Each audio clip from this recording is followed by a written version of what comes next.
Good afternoon and welcome back. I'm Marcus Peter. Has this ever happened to you? You're trying to put your children to bed, or you rush them out the door in the morning, and then they decide that that's the best time, the perfect time, to stump you with a question about the faith. Stephen Hemler joins us with short answers to life's biggest questions. Stephen is the author of The Busy Parent's Guide to the Catholic Faith, Short Answers to Big Questions, president of the Catholic Apologetics Institute of North America, author of 3 other books, including The Reality of God. Stephen, great to speak with you. How are you? Good. I'm glad to be with you, Marcus. I'm very glad to be able to connect with you. And as we talk about this book, I want to... Obviously, this book comes from a place of very personal reflection. Children tend to be the best philosophers, and they love asking the hardest questions at sometimes the weirdest of times. They do, yes.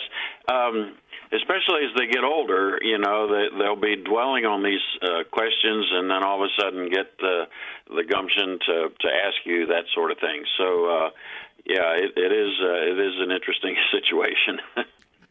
Now, beginning there, then, what's your personal story for why you penned? What was the inspiration for the penning of this book in this way? Well, it's kind of a long story. In my 20s, I would go on business trips, and as I was exploring these questions, how do we know God exists?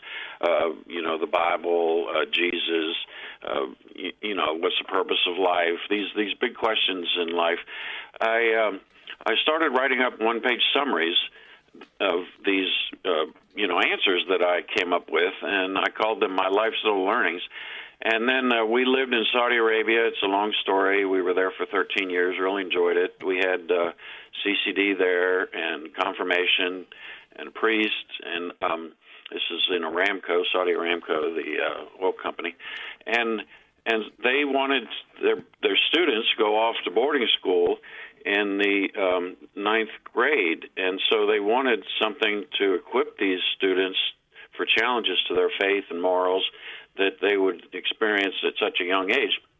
So I took those life's little learnings and put them into PowerPoint with video, interviews and things, and called it Faith Challenges. And then I'd long felt called to, serve God full time. And so when I was 55, I took early retirement as soon as I could from Aramco, and we moved back to Virginia, which is where we're from. And so we started the Catholic Apologetics Institute of North America. And since that time, we've done over 600 apologetics multimedia presentations in over 20 dioceses worldwide, and over 30,000 people spoke to.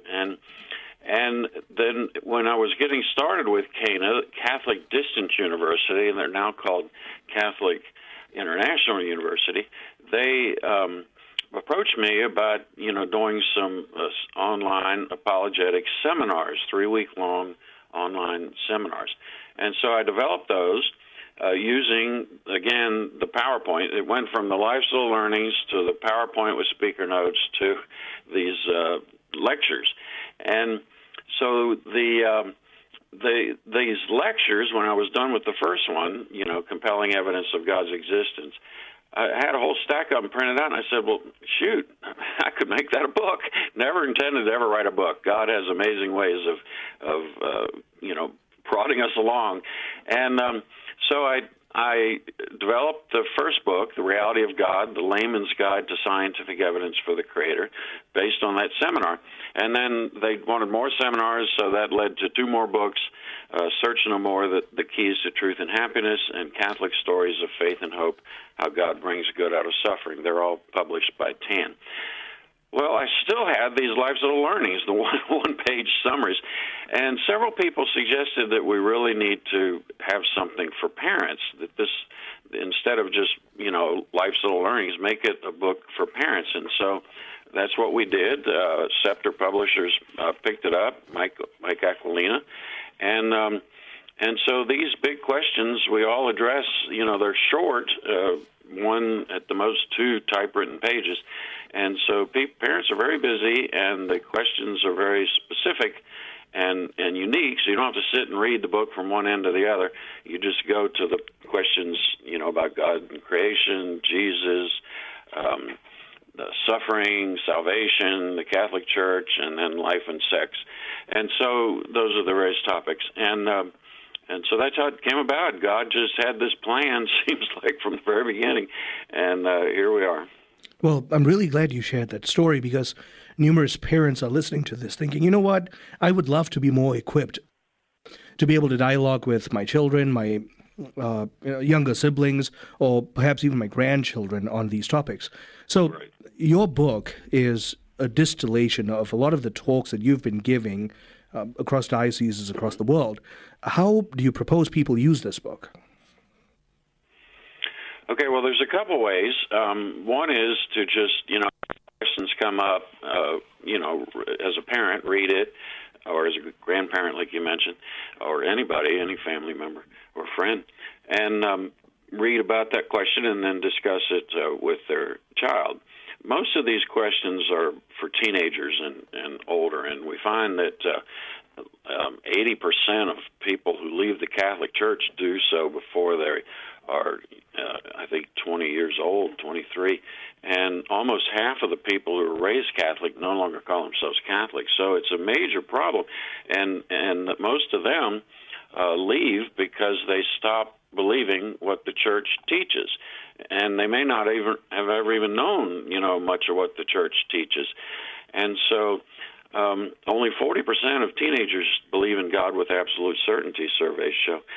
So it's important to be able to answer these questions as they come up. But the other thing you could do is also give the book to your child, especially the older children, teenagers, and college students. And if they have a question, refer them to a specific chapter, or just let them, read the chapters that are of interest to them. This book does have, I need to mention this, the imprimatur, the approval of the Bishop Michael Burbidge of our Catholic Diocese of Arlington, Virginia. So the content is theologically sound. It was reviewed extensively, and parents can be assured that the answers presented are good, solid, correct answers.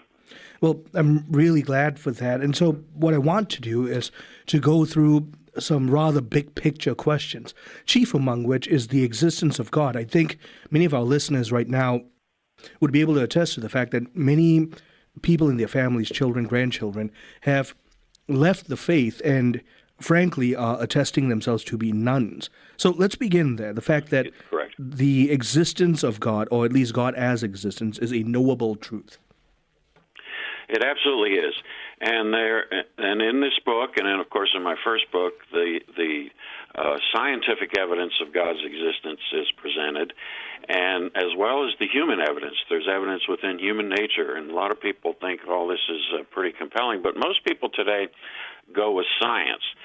Young people, if science says something, then they tend to take it seriously. And what I call the rest of the story is the scientific evidence of God's existence in three areas. The first is the Big Bang. We've heard about that. But then what are the implications of that? And then there's the laws of nature and the fine-tuning. And if I could go through those briefly. So the Big Bang is when the universe came into existence about 14 billion years ago. It's when space, time, matter, and energy were all created. And most people don't know that this was initially proposed by a Belgian Catholic priest, Father George Lemaitre, in 1927, based on Einstein's general theory of relativity. And this was confirmed by Edwin Hubble, the Hubble telescope fame, in 1929, that the universe is expanding. And so if you rewind the clock, it all comes back to a single point in time. And let's pause there, Stephen. The music is hitting, but we'll pick up on the other side of the break. I'm talking with Stephen Hemler, president of the Catholic Apologetics Institute of North America, and he is also the author of The Busy Parent's Guide to the Catholic Faith. It's a question and answer format for any parent, or any person really, to pick up and start dialoguing the fundamental truths of the Catholic faith. Continuing on the other side, stay tuned. I'm Marcus Peter.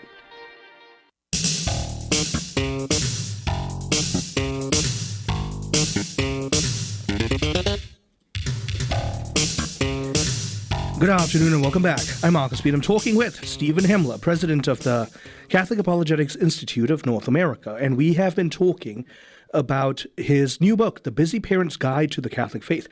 I want to present this as an option to everyone listening right now. This is a really easy read, but you don't have to read it cover to cover. You can go topic by topic as questions are asked of you so that you and your child, your friend, your grandchild might be able to dialogue these fundamental truths of the faith.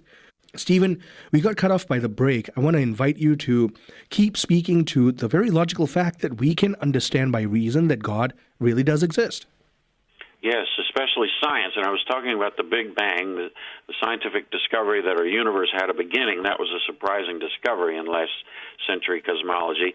And, of course, nothing comes from nothing. And if everything came from nothing, then this is, a lot of people think, pretty compelling evidence of a transcendent creator outside space and time who ignited that Big Bang.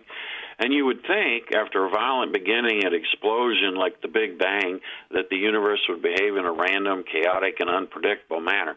When I talk to students, I always ask you, when you play with firecrackers, does it make things a mess, or do you get order and harmony? Well, it makes a mess. But our universe is surprisingly well-ordered and predictable. The seasons come, the seasons go. The sun rises, the sun sets. They're all governed by the laws of physics. These mathematical expressions of the laws of nature that explain the order, harmony, and regularity that we see in the universe. E equals mc squared is the most famous one. And so the second of the evidence of God's existence that we talk about are these laws of nature. And a big question comes up. Did Einstein, Isaac Newton, F equals ma, these scientists, did they create these laws of nature? Or did they merely figure out a mathematical expression for a pre-existing law of nature that's out there? Well, they didn't create them at all. So if they didn't create them, they just figured out how to express it mathematically. Where did these laws come from? And why is there a mathematical foundation to the universe, E equals mc squared? And where did that come from? And why is it understandable by human intelligence? So it seems that these laws of nature that are intelligible, we can understand them since they were created by an intelligence. These mathematical laws of nature that take the greatest efforts of the finest human minds to unlock must have come from mind, capital M, far greater, and that would be God. And so this is what did it for me in high school when I realized about these laws of nature, these mathematically elegant laws of nature. How I could conclude that God exists. Well, about 50 years ago, scientists made another discovery that points to evidence of God's existence, and that's called the fine-tuning of the universe. In these laws of nature, there are many constants. C is the speed of light. And these numbers, there's about 20 of them, in the mathematical expressions of the laws of nature, they're all set to precisely what is needed for life to exist, for us to be here. If any one of them was just a little bit different, we wouldn't be here. And so it's like there's dials on a wall that have all been set finely tuned for us to be here. And so if there's fine-tuning in the universe, science has discovered, then that's some pretty compelling evidence of a fine-tuner that set all those dials just right. And Sir Fred Hoyle, who was initially an atheist, but a British Cambridge University astrophysics and mathematician, he's the one who came up with that name, Big Bang. He just dismissed it. It's just a Big Bang. But he came around with this fine-tuning. He said a common-sense interpretation of the facts suggests that a super intellect has monkeyed with physics as well as with chemistry and biology, and that there are no blind forces worth speaking about in nature. The numbers one calculates from the facts seem to me so overwhelming as to put this conclusion almost beyond question. And so there is some pretty compelling evidence. It's what I call the rest of the story. They're not going to get it in school, students, and they're certainly not going to get it in TV. So it's important to be able to, and our presentation on this, by the way, if you go to our website, cainaweb.org, CAINAWEB.org, if you go there, this presentation is filmed and available for viewing along with our other ones. Another presentation that young people really like is the one on the medical studies of near-death experiences and how they show pretty conclusively that we have a soul and that our soul survives bodily death, and and we're destined for either heaven or hell. There is an afterlife. So there are a lot of reasons to believe that we talk about in the book and in our presentations. Now, from there, I want to repackage the conversation, or at least move the conversation along to the question from desire, because you've presented us a lot of very systematic ways of thinking about the universe, but there's also the reality that there are desires within us, as C.S. Lewis talks about in Mere Christianity, that aren't fully fulfilled on this side of the veil. Right. How does that speak to the existence of God? Yeah, that's very important as well. These human desires, we desire perfect knowledge and perfect love, but we don't have either of those in our world. So how do we know what they're like? We seem to have this innate awareness of and desire for perfect knowledge and perfect love within our consciousness. It's part of our conscious self. And so it makes no sense for us to seek that which is unattainable. We only seek that which is attainable, if not here, then in the hereafter. That God is the source of our conscious desire for perfect truth and perfect love. And what we're seeking is God, who is the perfect truth and perfect love. And you mentioned C.S. Lewis, and he said that creatures are not born with desires unless satisfaction for those desires exists. He says a baby feels hunger, well, there is such a thing as food. He said, if I find in myself a desire which no explanation in this world can satisfy, there's actually 5 of them, the most probable explanation is that I was made for another world. Mm-hmm. So many people believe that this is compelling evidence of God's existence within also our conscience. We have this voice in our head that's trying to get us to do right and avoid wrong. And do we have to follow our conscience? No, we have free will. So why did God give us this conscience that is not necessary to follow? Why do we know this right from wrong? It seems that we are to use our free will to do what is right and avoid what is wrong. And even though we're guided by our conscience, we are free to do otherwise and often do. So why do we have a conscience, and where does it come from, especially if it's not totally effective at getting us to do right? And C.S. Lewis, in his book Mere Christianity, as I'm sure you know, he goes into this famous explanation of our conscience, what he calls a moral law in our hearts, points to God's existence. And so that's compelling evidence within human nature as well. It points to a creator, as he said, who is intensely interested in right conduct, in fair play, unselfishness, courage, good faith, honesty, and truthfulness. And it shows that God not only created the universe, but through our conscience, he's taken an interest in each and every one of us, and he cares about our personal moral choices.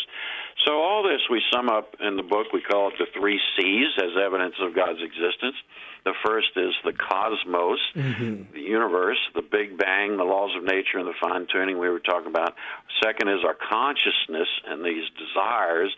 We seek perfect love, perfect truth, and also our conscience, the cosmos, consciousness, and conscience. So these are pretty compelling evidence, many people believe, I certainly believe, of God's existence.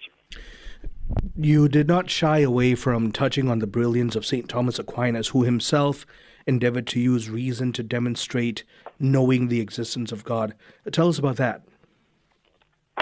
That's interesting. Yes, it is very important, and he calls it actually proofs of God's existence. And we do talk about, this in the book that as evidence of God's existence.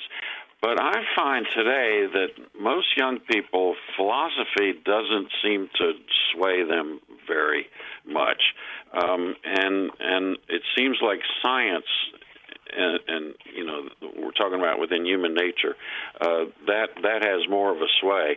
But we do summarize Aquinas's 5 ways, he calls them. The first mover, or argument from motion, and these are all a little bit esoteric, but we did summarize them in a way that people can understand them. First cause, or argument from cause, supreme order, intelligence, or argument from governance of the world. That's where science can come in as well. And so these are 3 of those 5 ways that are mentioned in the book. Now, we can go on and on about different arguments for not just God, but the reality of the Genesis story. But I want to step back into the bigger picture conversation, which is when you read through the entirety of the book, it's very clear that they all present one clear picture, that the Catholic Church does in fact contain the fullness of truth. And so boldly proclaiming it means being unafraid of questions. Absolutely. And that's why we feel it's so important to equip, teachers, educators, catechists will appreciate this book, confirmation class teachers and that sort of thing. So it's not just for parents. It's for parents, grandparents, as you mentioned, godparents, other family members, certainly educators, teachers, and catechists. And so to be able to answer these questions is, I think, very important in helping our young people stay in the faith, that many times they are not finding answers that they find satisfactory. So again, these answers are help to keep them in the faith. Now, rounding this out, we were going to have all of your contact information available in the description of today's program. But Stephen, thank you very much, not just for penning this book, but also for making the time to speak with us about it.